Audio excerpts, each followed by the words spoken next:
ஊர்ல ஒரு பையன் 12th முடிச்சதும் காலேஜ் படிக்க முடியாத குடும்ப சூழ்நிலைனால தன்னோட அப்பா கூடவே வேலைக்கு போக ஆரம்பிச்சிட்டாரு.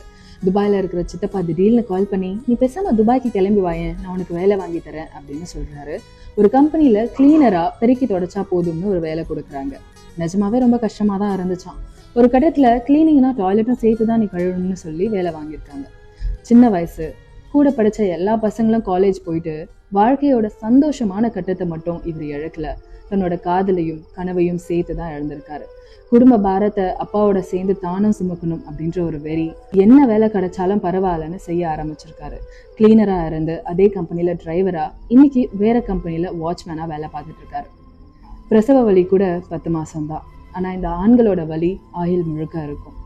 உழைக்கிற காசுல ஊரு சுத்துற கூட்டம் ஒரு பக்கம் இருந்தாலும் அதை ஊருக்கு அனுப்பிட்டு பெருமூச்சு விடுற சுகம் இருக்கே. ஒரு கதை சொல்லட்டுமா?